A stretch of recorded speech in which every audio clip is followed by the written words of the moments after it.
Sabda Pandita Ratu. Kali ini dalam episode ke-12 dengan judul Candi Swambara Budura. Heli Ermawati sebagai Ken Dedes, Ape Burhan sebagai Empu Purwa, Ajeng Atmakusuma sebagai Rahastri Kandi, Margaret sebagai Ken Siwinareswari, M. Abud sebagai Ken Arok, Tatok sebagai Panji Parasu, Untung sebagai prajurit, dan Asdi Suhastra, pengantar jeri. Mendadak prajurit yang telah memegang kalung itu tertegun, dan kemudian membias rona kebingungan, serta wajahnya berubah menjadi pucat. Dengan terlongong-longong, dipandanginya kalung yang dipegangnya, dan dipandanginya para tamunya yang masih berdiri itu. Kalian! Orang tua ini adalah Empu Purwa, ayah kandung dari Tuan Putri Ken Dedes, datang untuk menengoknya. Bagaimana? Tidak percaya? Kau berbohong! Kau tidak percaya? Nah, itu Ken Arok. Ia tentu bisa meyakinkanmu.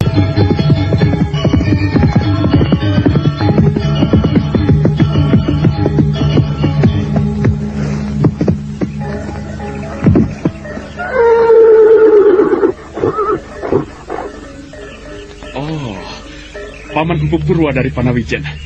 Selamat datang, Paman. Selamat datang semuanya di Istana Tumapel. Mengapa tidak kau persilahkan tamu-tamuku segera masuk ke dalam istana? Ampun, Tuan. Ampun, Tuanku. Kenapa denganmu? Ampun, Tuan. Saya tidak akan mengulangi lagi, Tuan. Ampun. Ini, terimalah kembali. Terimalah. Kenapa dengan kalung itu? Ada apa? Saya tidak akan mengulangi lagi, Tuan. Jadi rupanya kalian diperas prajuritku ini. Benar demikian, Adi Rahastri Kandi? Benar, Kakang Ken Arok. Aku sudah memaafkannya. Tidak bisa. Perbuatannya memalukan. Rasakan ini. Prajurit tidak tahu diri. Setan. Pada satu mapel seperti ini, tega-teganya kau berbuat seperti itu.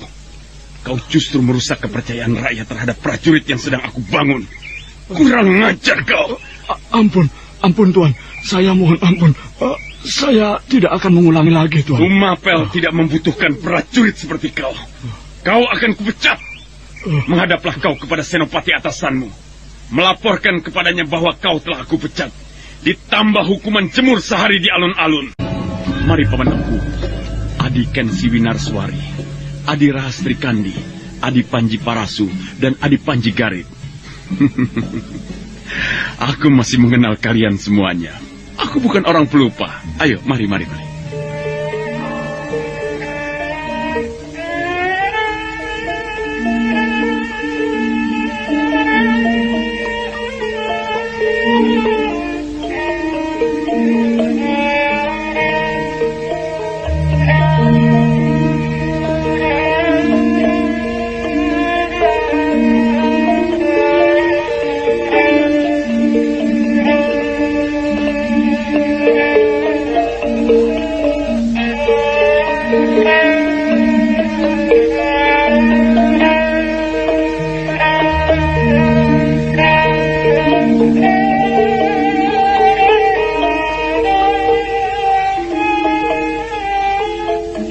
Dengan ramah sekali, Ken Arok mempersilahkan para tamunya untuk naik ke pendopo. Aneh, Ken Arok justru tidak duduk di kursi dampar. Dia bahkan bersama-sama duduk lesehan di hamparan tikar.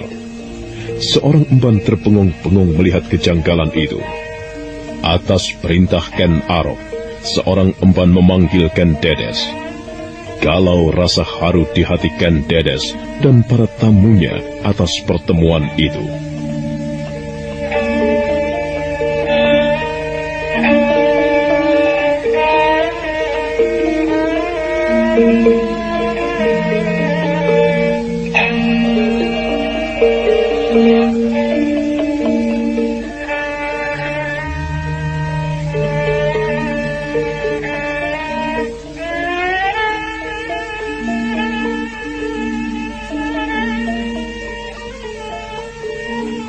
Sungguh, aku tidak mengira, Kang Mbok.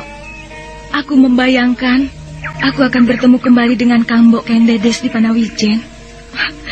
Rasanya aku berpisah dengan Kang Mbok baru beberapa hari yang lalu. Akan tetapi, waktu yang tidak seberapa lama telah berbicara banyak terhadap nasib Kakang Mbok yang menjadi permasyuri. Dan dalam waktu yang singkat pula, suamiku telah pergi mendahuluiku, Adi. Mati terbunuh. Aku ikut bersedih. Aku juga ikut bersedih. Terima kasih. Akan tetapi, aku tidak boleh terlalu berlarut-larut di dalam kesedihan. Aku tidak boleh hanyut dan tenggelam dalam pusaran air.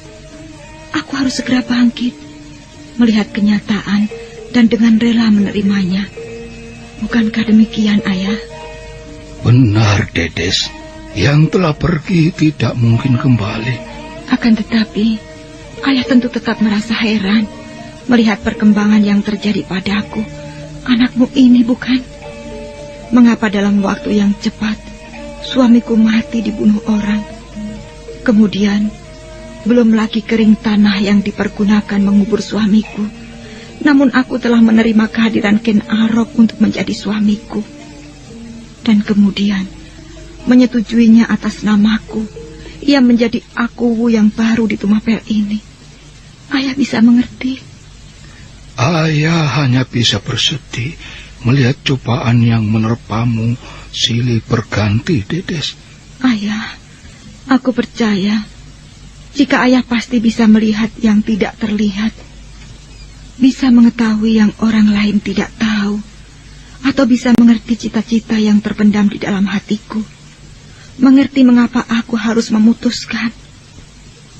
Entah mengapa aku menginginkan anak keturunanku kelak akan menjadi raja. Dan aku melihat Ken Arok adalah sebuah lantaran yang bisa aku lalui untuk meraih keinginan itu. Itulah sebabnya, seperti berjudi, akan tetapi aku merasa yakin jika aku akan menang. Aku terima lamaran Ken Arok. Aku setujui pengangkatan sebagai Akuwu yang baru. Aku setujui keputusannya untuk mengatakan perang terhadap Kediri. Mungkin yang aku rasakan terasa jelas, namun aneh bagi orang lain. Ayah bisa mengerti, Kendedes. Bagi ayah, yang penting adalah keadaanmu sekarang. Apakah yang terjadi adalah berlandasan kesadaranmu sepenuhnya atau tidak? Tentu ayah akan merasa sedih jika yang terjadi karena tekanan yang tidak bisa kau lawan. Tidak, Ayah. Sama sekali tidak. Rahastri Kandi melirik Ken Siwinareswari. Tanpa sengaja kemudian keduanya berpandangan. Empu Purwa termangu. Dia teringat akan Brahmana Loh Gawe serta Brahmana Brahmacari yang mempertegas ramalannya tentang Ken Dedes, juga Ken Arok.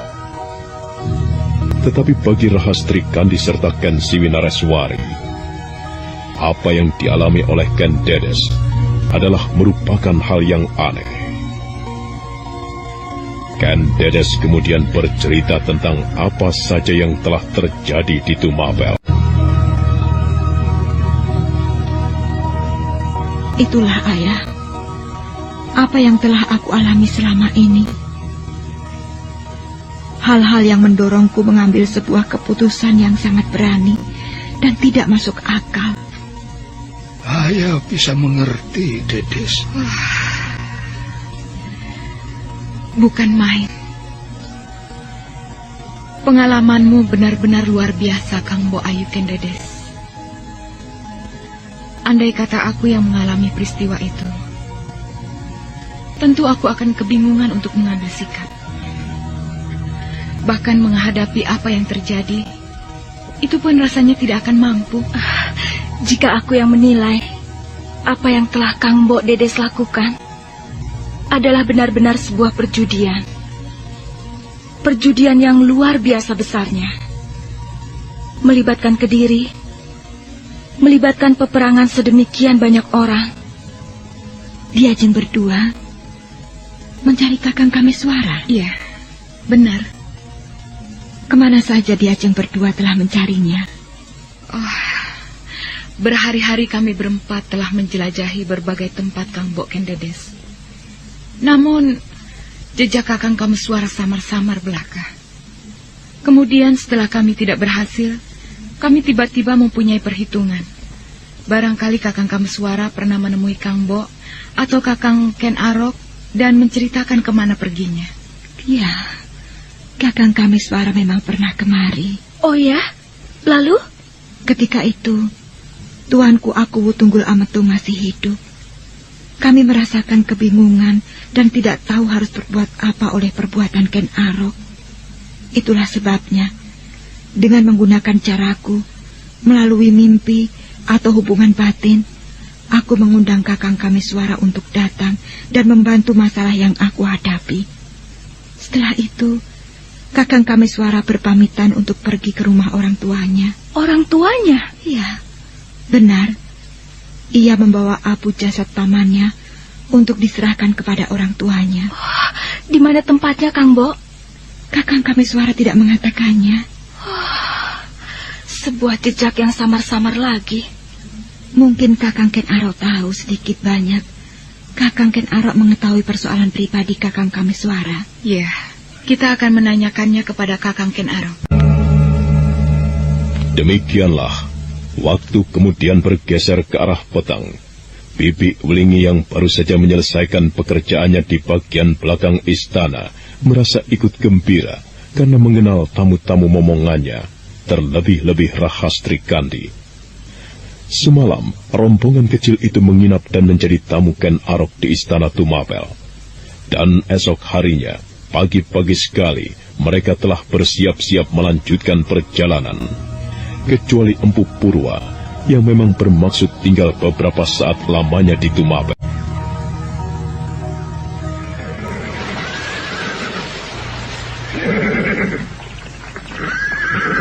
Banyak terima kasih atas keterangan yang kau berikan Kakang Ken Arok.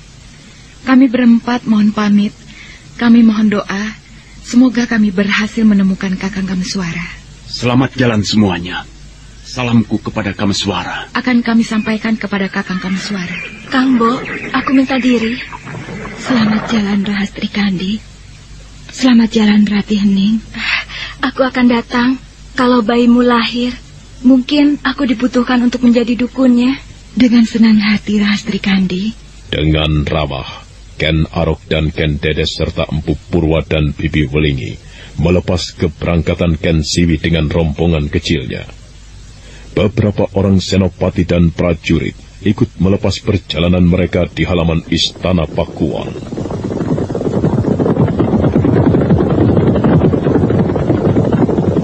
Sayang. Kenapa, anak mas? Meski muda-muda, akan tetapi mereka mempunyai ilmu kanuragan yang tinggi. Aku mengenal Ken Siwi Nareswari, adik seperguruan Kameswara, yang dalam medan perang tanding seperti macan betina kehilangan anaknya. Aku mengenal pula Rahastri Kandi dan Panji Garit. Walau aku tidak begitu mengenal Panji Parasu, akan tetapi dari Kameswara aku tahu Panji Parasu juga mempunyai ilmu kanuragan cukup tinggi. Tumapel membutuhkan tenaga seperti mereka. Sayang mereka menolak. Tuanku telah menawarkan hal itu kepada mereka. Benar Permaisuri, tetapi mereka menolak. Aku menghormati sikap mereka.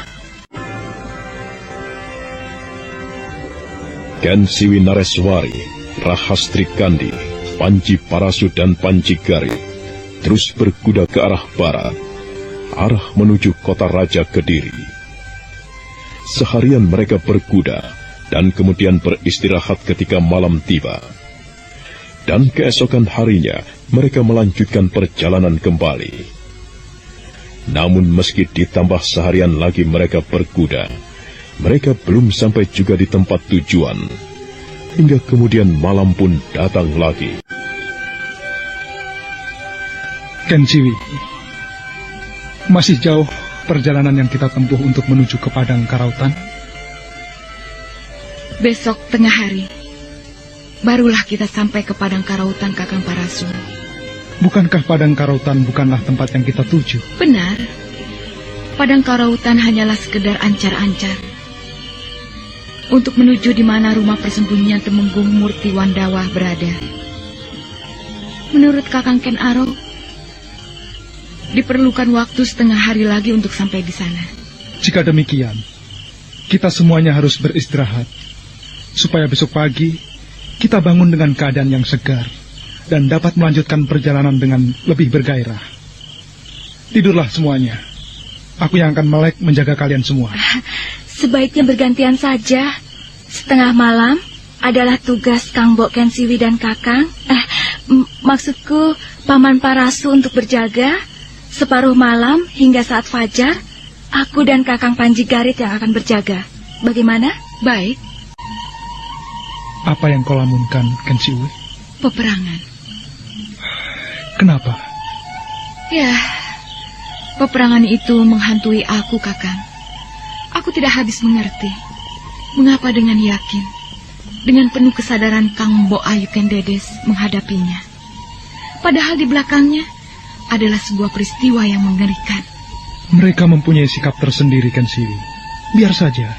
Andai kata aku bisa, andai kata aku mempunyai kekuatan yang tidak terlawan oleh siapapun, baik oleh Raja atau Ken Arok, aku tentu akan memaksakan supaya perang tidak terjadi.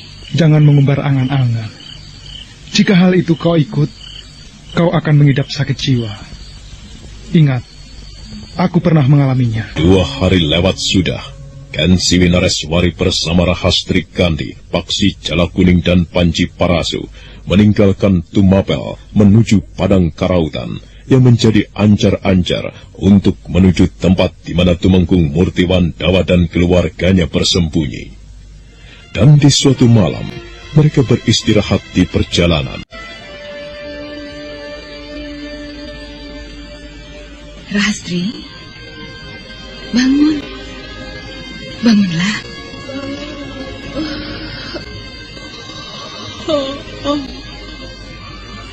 Wah, ada apa? Ini sudah tengah malam.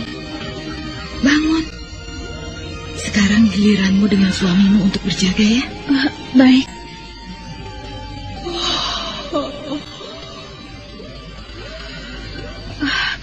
Kakang Paksi, bangun Kakang. Giliran kita berjaga sekarang. Kakang masih mengantuk? Ya, rasanya masih ingin tidur. Tidurlah. Apa? Tidurlah kalau tega. Kau bermaksud mengatakan jangan tidur? Kalau kau tidur, aku juga akan kembali tidur. Di sebelah mana Lintang Waluku itu berada? Itu, di sana. Di mana letaknya ketika sore tadi? Di sana. Kalau begitu, saat sekarang tengah malam telah lewat. Beberapa saat lagi, pagi tentu akan tiba. Lihat. Apa? Paman Panji Parasu kalau tidur mulutnya terbuka. Dan Bibi Ken Siwi kalau tidur tersenyum. Pasti ia sedang memimpikan yang bukan-bukan. Aku belum tidur.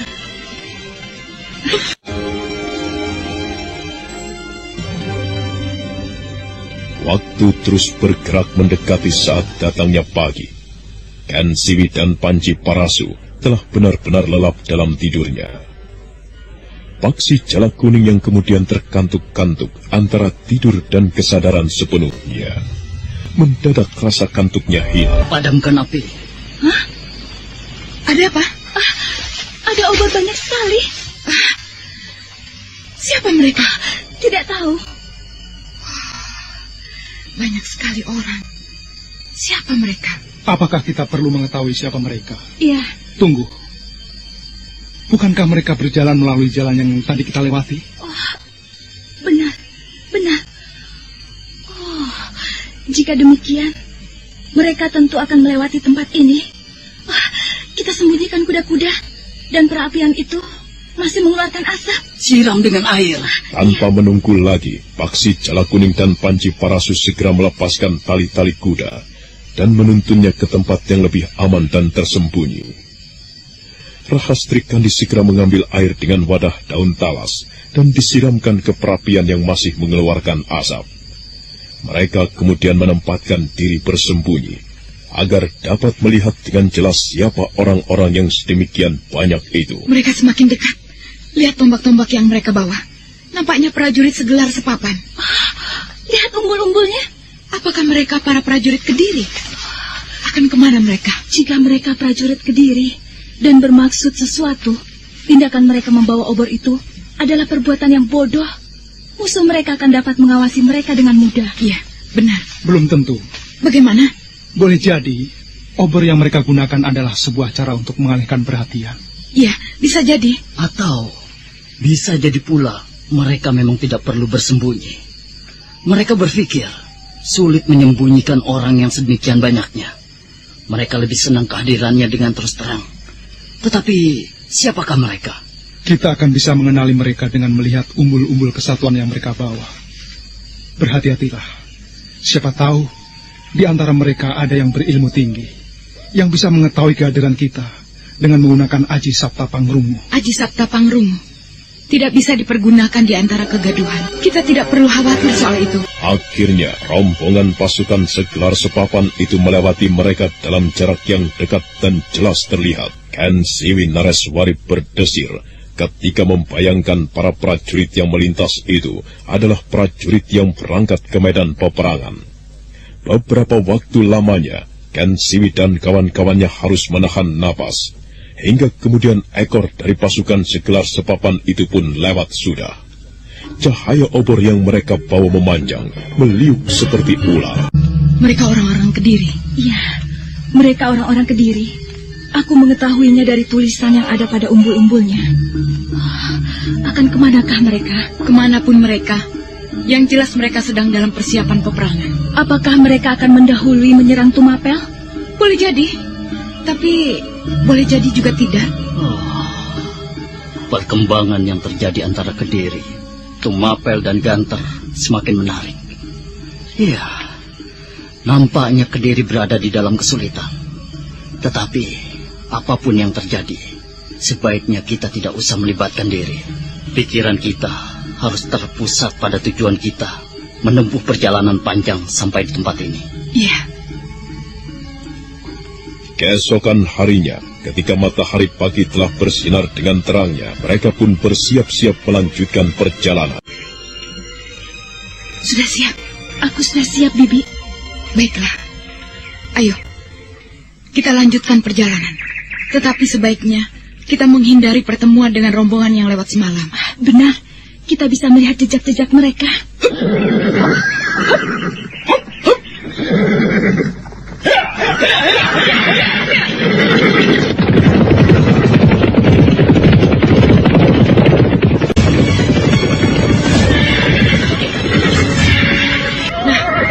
Inilah padang karautan. Luas sekali, Bibi. Benar. Luas seperti sawah tidak bertepi. Dan hanya ditumbuhi oleh alang-alang. Disinilah dulu pernah ditahan oleh Paman Paraji Gading bersama gerombolan perampoknya. Dan tempat mengerikan ini kemudian menjadi julukan yang lekat bagi Kakang Ken Arok, singa liar dari padang karautan. Menurut ceritanya, di tempat inikah ia dulu bertapa? Ya. Kakang Kameswara menceritakan hal itu. Tempat ini cukup mengerikan. Lihat, ilalang sedemikian tinggi. Bahkan mungkin lebih tinggi dari tubuh manusia. Aku tidak habis membayangkan bagaimana nasib orang yang tersesat di dalamnya. Tentu akan kesulitan untuk keluar lagi. Atau tidak akan bisa keluar untuk selamanya. Nah, kau lihat yang di sana itu. Apa? Itu, lihatlah. 2 ekor ular hijau sedang kawin. Racun ular itu ganas sekali. Siapapun yang tergigit tentu tidak akan bisa bertahan hidup. Sekejap saja ia mampu membuat korbannya mati. Mengerikan sekali. Mengerikan sekali. Oh, aku melihat lagi seekor. Mana, Bibi? Itu di sana. Itu ular sendok. Racunnya kuat dan jahat lebih ganas. Hatiku menjadi tidak tentram. Rasanya ngeri dan jijik melihat ular-ular itu. Ayo kita tinggalkan tempat ini. Lihat, itulah bukit yang dimaksud oleh Kakang Ken Arok. Kita harus mengambil arah ke sana, mengitari tebing untuk bisa menemukan tempat persembunyian Temenggung Murti Wandawa, orang tua kandung Kakang Kameswara. Ayo. Ayo.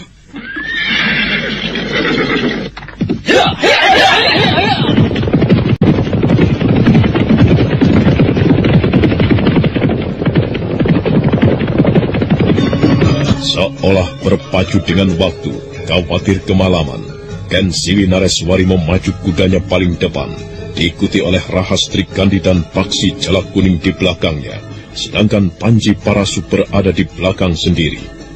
Mereka berkuda mengitari tebing, dan kemudian berderap ke arah utara, mengikuti jalan setapak, hingga kemudian ketika menemukan sebuah perkampungan kecil, mereka kemudian Agaknya inilah tempat yang dimaksud oleh Kakang Ken Arok.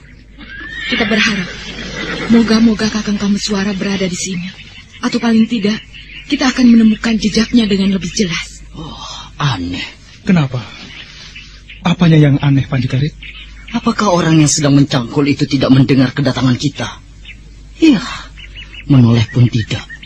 Terlalu asik dengan tanaman-tanaman rupanya. Bagaimana Ken Siwi? Kita perlu bertanya pada orang itu. Mungkin ia bisa memberikan keterangan yang kita butuhkan. Iya. Bahkan nampaknya rumah ini yang kita cari. Ciri-ciri rumah ini sesuai dengan yang dikatakan Kakang Ken Arok. Lihat, perkampungan yang berada di arah lembah, dan ini satu-satunya rumah yang berada di ketinggian. Untuk lebih jelasnya, kita tanyakan saja kepada orang itu. Ayo, kita turun semuanya. Tidak sopan jika kita bertanya, tetapi masih duduk di atas kuda. Iya.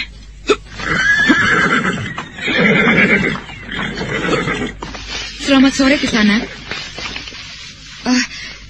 Selamat sore Kisanak. Kisanak yang menyiangi tanaman. Selamat sore. Bolehkah kami numpang bertanya padamu? Orang ini tidak menjawab. Kenapa ya? Kisanak, selamat sore. Bolehkah kami bertanya sesuatu kepadamu?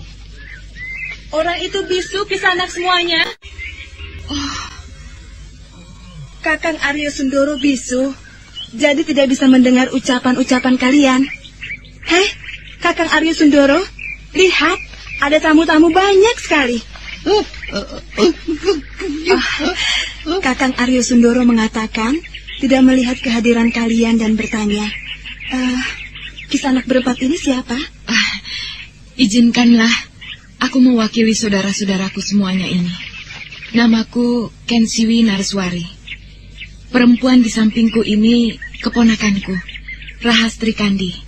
Dan itu suaminya, Paksi Jala Kuning atau Panji Garit. Sedang yang berdiri di sebelah kananku ini adalah calon suamiku, Kakang Panji Parasu. Namaku Warapalupi. Ada keperluan apakah Kisanak datang di desa ini? Kami ingin bertanya sesuatu.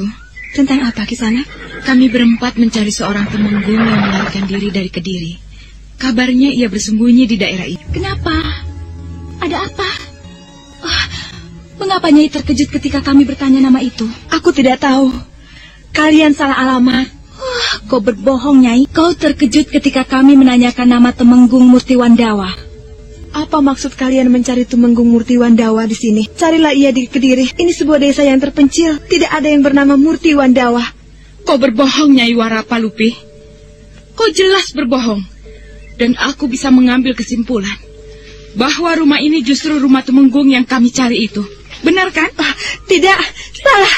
Rahastri Kandi dan Ken Siwi Nareswari kemudian saling berpandangan. Namun sementara itu, perhatian mereka kemudian tertuju pada seorang perempuan berumur yang nampak berlari-lari membawa sebuah bakul berisi sayur-sayuran yang baru saja dipetik dari pategalan. Orang itu datang dengan napas tersengal-sengal. Ada apa? Siapa mereka, Warapalupi?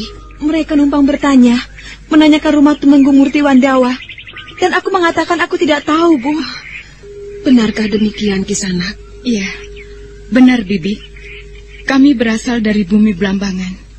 Dari sebuah tempat yang jauh sekali di ujung timur Pulau Jawa ini.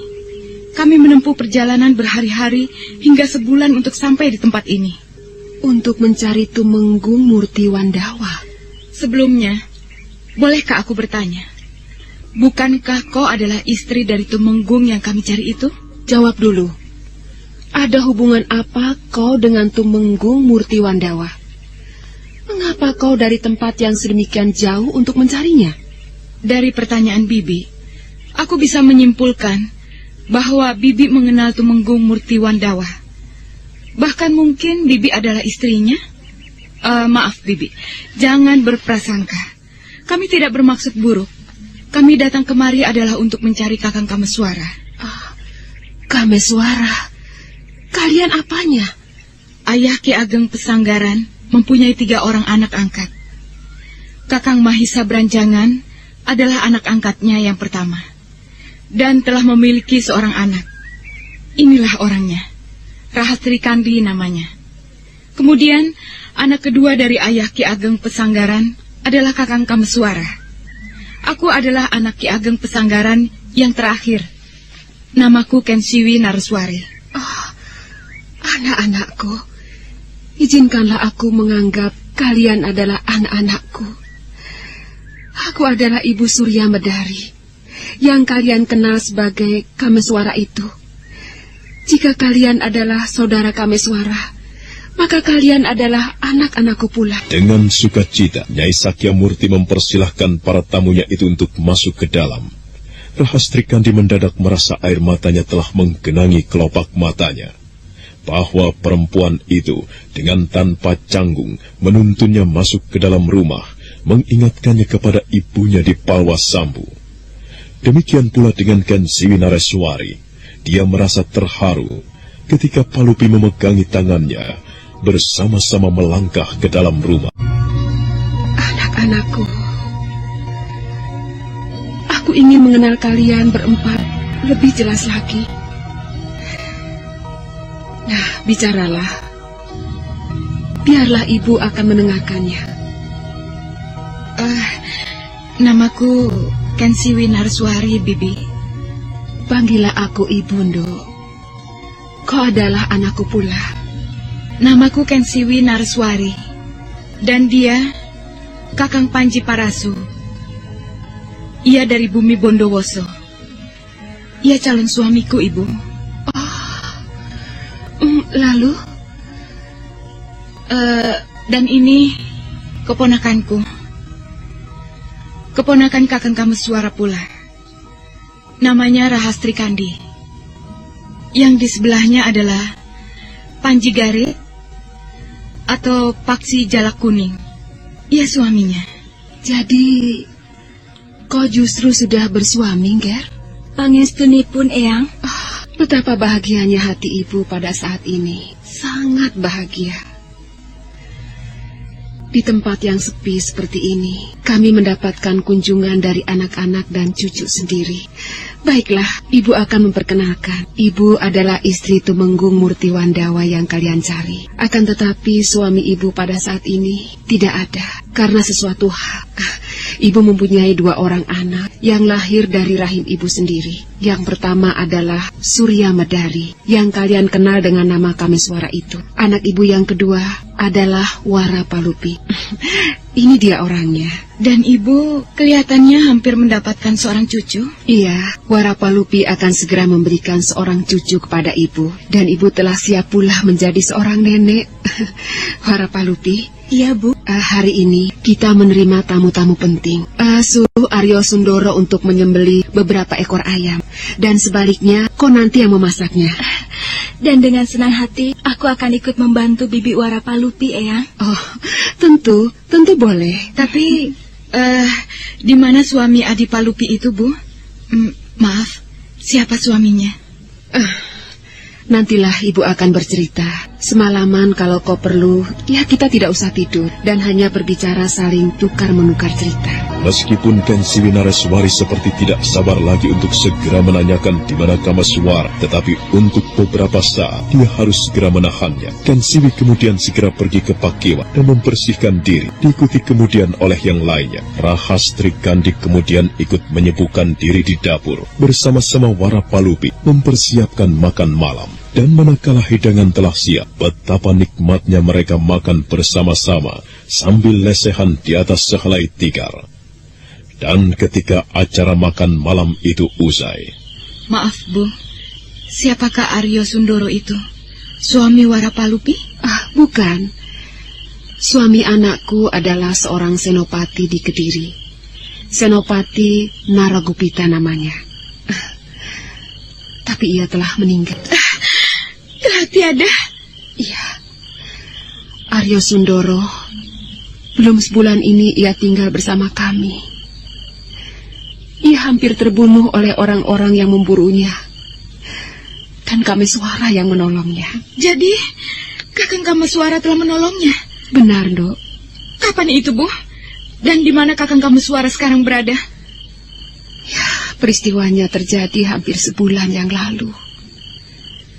Di malam pertama Kamaswara datang. Ia telah menyelamatkannya dari orang-orang yang memburunya.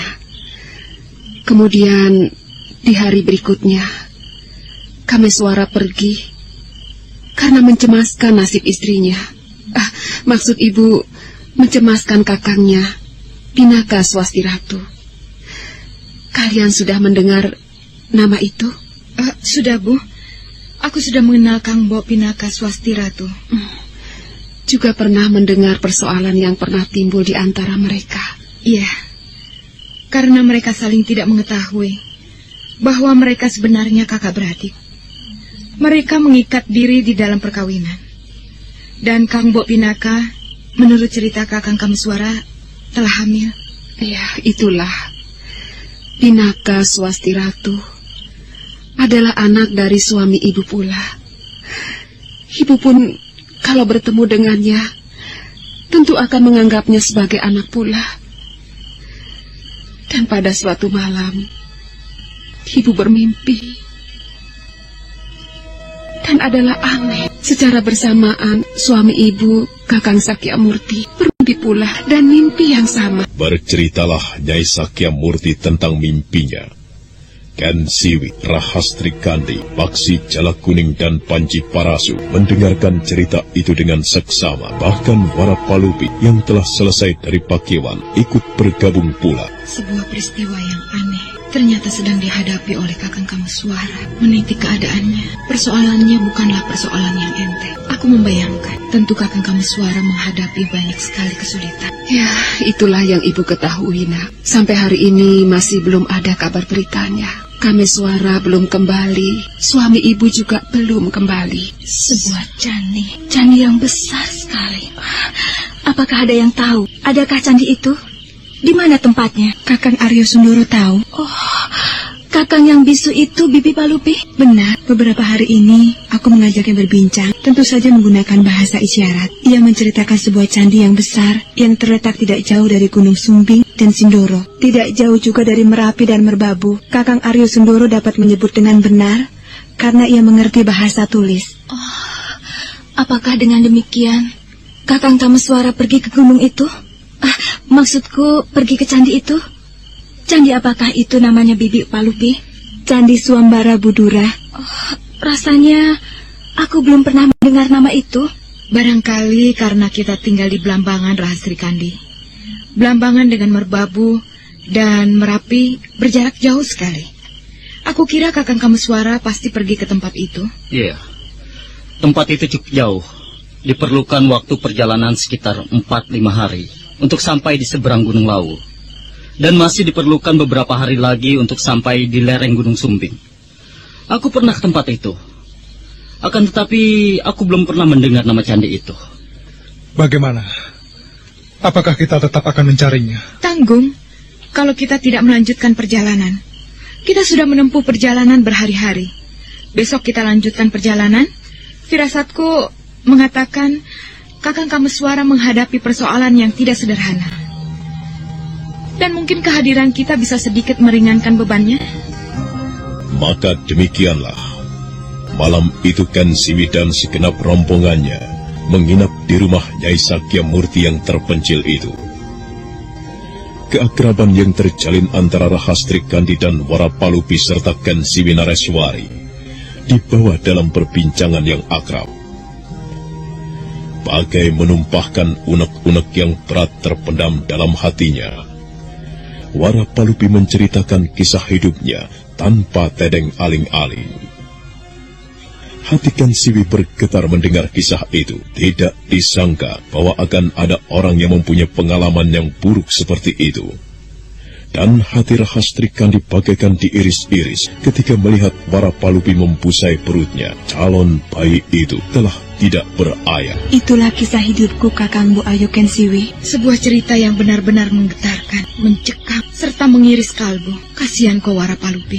Ya, aku tidak bisa membayangkan. Andai kata akulah yang mengalami peristiwa seperti itu. Nampaknya hati dan pikiranmu telah mengendap sekali, Warapalupi. Aku memang telah berusaha mengendapkannya, Kang Bo. Meski aku merasa betapa sulitnya. Pada saat-saat tertentu, pada saat tidur, atau ketika aku tersentak oleh gerakan bayiku yang masih berada di perut ini, aku teringat pada Kang Mas Naragupita. Kadangkala aku membayangkan, seolah-olah Kang Mas Naragupita masih hidup dan mendampingiku. Aku bahkan menghayalkan bercakap-cakap dengannya, berbicara tentang berbagai hal, menyiapkan nama bayi, atau membicarakan rumah sederhana yang kami bangun. Tetapi ketika aku seperti terbangun, tersentaklah semuanya, lenyap saat itu. Menyakitkan sekali. Semuanya hanya mimpi. Pembicaraanku tentang nama bayiku, pembicaraanku tentang rumah yang aku harus menerima kenyataan itu. Iya, aku memang sedang berusaha untuk menerimanya. Aku berharap kelak akan ada lelaki lain yang bisa melindungi aku, memberikan kehangatan cinta seperti yang pernah diberikan oleh Kakang Naragupita kepadaku. Tentu, Palupi. Kau sedemikian cantik, kulitmu putih dan halus. Yakin sekali, pasti ada pria lain lagi yang kau angankan itu. Bagaimana kalau orang itu cacat? Mengapa? Cacat bagaimana? Tangan, kaki, atau apa? Bagaimana kalau orang itu bisu? Maka demikianlah, malam itu Kensiwi dan segenap rombongannya menginap di rumah Nyai Sakyamurti yang terpencil itu. Keakraban yang terjalin antara Rahastri Kandi dan Warapalupi serta Kensiwi Nareswari dibawa dalam perbincangan yang akrab. Bagai menumpahkan unek-unek yang berat terpendam dalam hatinya, Warapalupi menceritakan kisah hidupnya tanpa tedeng aling-aling. Tentu, Palupi, kau sedemikian cantik, kulitmu putih dan halus. Aku yakin sekali, pasti ada pria lain lagi yang kau angankan itu. Bagaimana kalau orang itu cacat? Kenapa? Cacat bagaimana?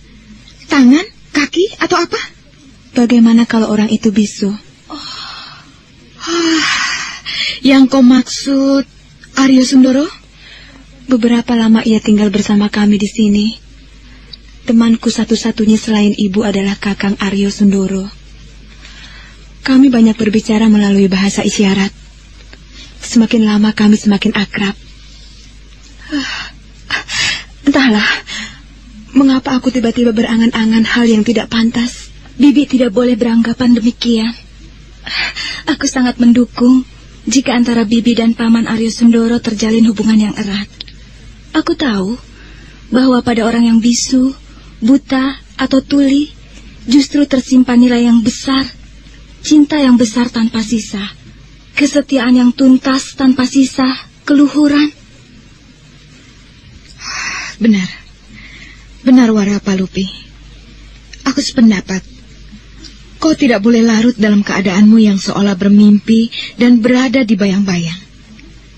Cinta tidaklah terletak pada wajah yang tampan, atau wajah yang cantik. Pada wajah tampan dan cantik, biasanya justru tersimpan kepalsuan, kebohongan. Namun jarang yang demikian terjadi pada orang yang mempunyai cacat seperti Aryo Sundoro, Bisu dan Tuli. Karena Bisu dan Tuli itulah yang menyebabkan ia sangat menghargai apapun, menghargai cinta, kesetiaan, dan kasih sayang. Orang yang demikian itu, jika terluka hatinya, adalah luka yang sangat menyakitkan hatinya. Kau mendapatkan cinta yang besar dan tidak ternilai harganya. Terima kasih. Akan tetapi, bagaimana dengan Eyang? Eyang mengetahui kau menjalin hubungan ini? Aku belum pernah membicarakannya dengan ibu. Akan tetapi aku kira, ibu pasti mempunyai ketajaman mata hati yang dapat melihat yang tidak terlihat, dapat merasakan yang tidak terlihat pula. Jika demikian, nampaknya Eyang merestui. Ada baiknya Bibi terbuka pada Eyang. Mungkin bayi itu akan lahir ditunggui oleh ayahnya, Paman Aryo Sundoro. Akan tetapi, bagaimana dengan Paman Aryo Sundoro sendiri? Iya, bagaimana dengan sikapnya? Aku mempercayai ketulusannya. Ia bisa menerima keadaanku yang seperti ini. Kalau begitu, apalagi yang harus menjadi bahan pertimbangan Bibi? Mata Warapalupi kembali berkaca-kaca. Dia merasa terharu mendengar dorongan yang tulus dari para tamunya. Dan merekah di kelopak matanya bayangan Senopati Naragupita seperti tengah memandanginya dengan tatapan mata yang kosong. Aku ingin kembali kepada Kakang Naragupita. Sudahlah, bukan berarti kau harus melupakan. Akan tetapi kau jangan selalu membayangkannya. Akan berakibat buruk pada kesehatanmu, juga pada bayimu.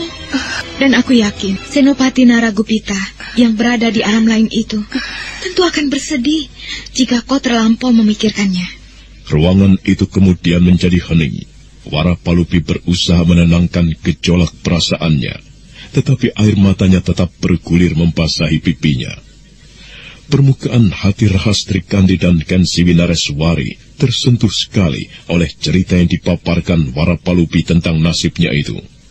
Rahastri Kandi melihat kemalangan yang dialaminya ternyata hanya seujung kuku bila dibandingkan dengan apa yang dialami oleh Warapalupi ketika perempuan muda itu semakin akrab. Kalian besok akan berangkat? Iya, kami akan melanjutkan perjalanan, melacak jejak Kakang Kameswara. Kami akan menjelajahi kawasan di sekitar Gunung Sumbing dan Sindoro, serta Merapi dan Merbabu.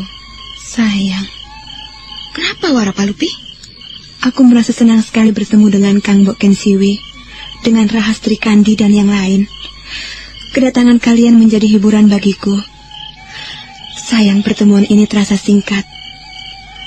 Andai kata kalian semuanya mau tinggal di sini barang sepekan, tentu akan lebih menyenangkan hatiku. Itu tidak mungkin, Warapalupi. Kakang Kameswara juga mengatakan demikian. Dulu ketika Kakang Kameswara datang, aku merasa senang sekali. Kakang Kameswara mengajakku jalan-jalan ke lembah di depan sana. Ia melindungiku, ia memelukku, tetapi itu tidak lama. Kakang Kameswara harus meninggalkan aku. Akan tetapi, bukankah ada Paman Aryo Sundoro, Bibi? Ya, untung ada Kakang Aryo Sundoro. Waktu terus bergerak menuju ke arah malam. Akhirnya karena rasa kantuk dan lelah mereka pun tertidur. Manakala pagi kemudian datang, dengan berat hati Nyai Sakyamurti melepas keberangkatan tamu-tamunya. Bagi Warapalupi, pertemuan itu benar-benar meninggalkan sebuah kesan. Ketika 4 ekor kuda meninggalkan rumah yang terpencil itu, berderap semakin jauh ke arah barat, mata Warapalupi nampak kembali berkaca-kaca. Sementara itu, di suatu malam di Candi Swampara Budura. Tidak salah, besok adalah hari ke-40 bagi Nyai Pinaka Swasti Ratu yang menjalani puasa. Benar Sang Wasi Bresima, besok adalah harinya yang ke-40. Kita berharap ia bisa melaluinya dengan baik, tidak mendapat halangan apapun. Akan tetapi, kita harus selalu menjaganya. Malam ini adalah malam yang genting. Oleh karena itu, aku minta Sang Wasi untuk tidak tidur. Iya, aku tidak akan tidur. Dan itu berarti selama 7 malam yang terakhir ini, kita tidak tidur, Brahmana. Benar. Itu masih jauh lebih ringan dari apa yang dilakukan oleh Nyai Pinaka. Ia mengemban sebuah tugas yang berat.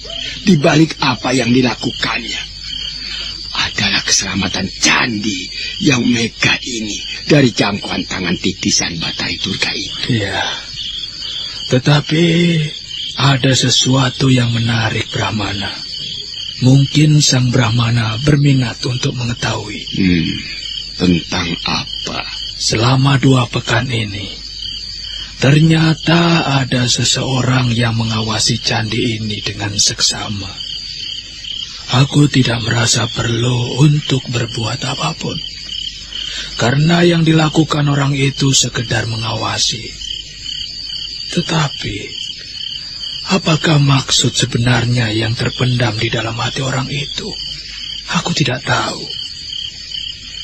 Tanpa sengaja, sore tadi, aku bertemu dengannya. Menilik wujudnya, orang itu tidak memendam niat jahat.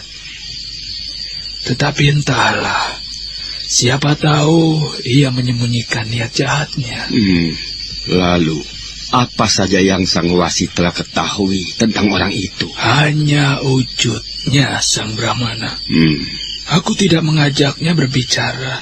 Meski kami bertemu di pasar yang terletak sekitar 10 patok di arah selatan.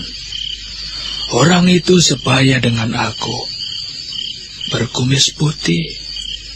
Tatapan matanya menunjukkan orang itu mempunyai ilmu kanuragan. Iya, kita harus berhati-hati. Siapa tahu orang itu adalah kaki tangan perempuan bermata 3. Penjelmaan dari kekuatan hitam sang Bathari itu. Candi Swampara Budura itu berdiri megah, seolah menyaingi ketinggian sebuah bukit. Jika dilihat pada malam hari, candi itu menimbulkan sebuah kesan yang luar biasa. Bagi penduduk di sekitar candi itu berada, sampai di seberang gunung, menjadi buah bibir pembicaraan orang tiada henti-hentinya. Tempat yang semula hanya sebuah bukit itu, tiba-tiba di situ telah berdiri sebuah candi.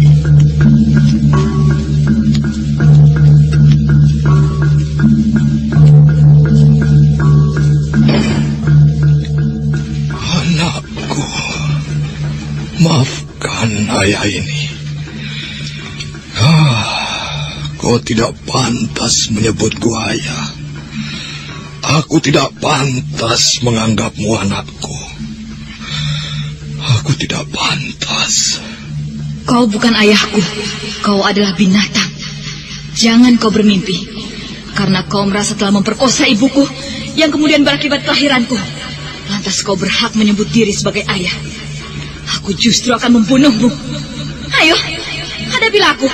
Hadapilah Pinaka Swasti Ratu. Dan pedang ini akan menyobek perutmu. Akan kukeluarkan ususmu. Hei, keparat, hadapilah aku. Ini Pinaka Swasti Ratu. Masa silamku kuisi dengan coreng-moreng lumpur yang menjijikkan. Masa silamku kuisi dengan perbuatan yang hina dan tidak mengenal peri kemanusiaan. Di saat ini, jelas telah aku lihat betapa kotornya aku. Sekujur tubuhku belepotan kotoran. Sangat kotor. Sakya Murti, Murti Wandawa. Sekarang kenangilah apa yang telah kau perbuat. Kenanglah dengan segenap perasaanmu apa yang telah kau perbuat. Saat ini kau mencemaskan nasib Pinaka. Kau tidak berhak. Bahkan andai kata kau menebus kesalahanmu dengan nyawamu, kau tidak akan mendapatkan belas kasihan. Tidak, Sakya Murti. Oh, Bathara Agung, dewa-dewa di langit, Cabutlah nyawaku. Cabutlah nyawaku ini. Sakya Murti yang kumat dibayang-bayangi oleh kekeliruan yang diperbuatnya di masa silam, tersentak oleh derap kuda yang datang mendekat. Dia segera mematikan perapian dengan seember air dan kemudian menempatkan diri di tempat yang tidak terlihat. 4 ekor kuda itu semakin dekat dan tanpa sengaja berhenti tidak jauh dari tempat Sakya Murti bersembunyi. Kalian lihat, itulah Candi Swambara Budura. Candi itu harus dihancurkan, akan tetapi itu bukan tugas kalian. Yang harus kalian lakukan adalah serang orang-orang sombong yang pada saat ini berada di candi itu. Mengerti? Aku mengerti, Nyai. Bagus, kerjakanlah. Obrak-abrik orang-orang yang berada di dalam candi itu. Di puncak candi ada seorang perempuan yang paling sombong. Ia melakukan semadi. Kalian tidak akan mampu mengalahkannya. Akan tetapi, jika kita bisa mengganggunya, membuat ia terbangun dari semadinya, itulah tujuan kita. Nah, kerjakanlah. Langkai dulu mayatku. Hei, siapa kau? Kau tidak perlu tahu siapa aku. Akan tetapi, aku terpanggil untuk menghalang-halangi niatmu.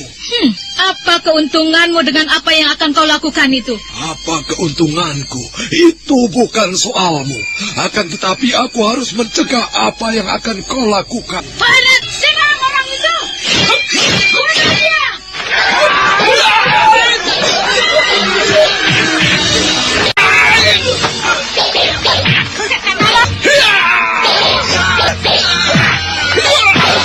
Setan alas, kau lukai temanku. Dia akan mati dan kau juga.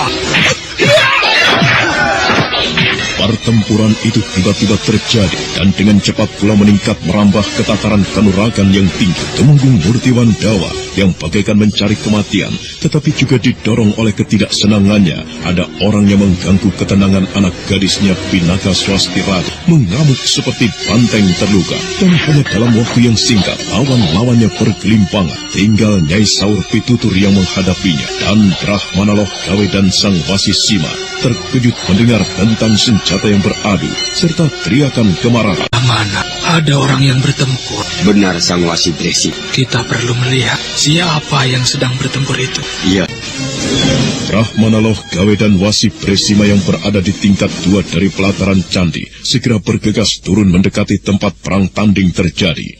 Benturan pedang di antara yang berlaga menyebabkan pijar api. Brahmana Loh Gawe bergegas mendatanginya. Mereka menemukan 3 mayat bergelimpangan. Nah, apa yang akan terjadi di Candi Swambara Budura selanjutnya? Dan bagaimana akhir pertempuran antara Sakya Murti dan Nyai Saur Pitutur? Saudara pendengar, untuk mengetahui jawabannya, ikutilah kelanjutan kisah ini dalam seri berikutnya. Sampai jumpa.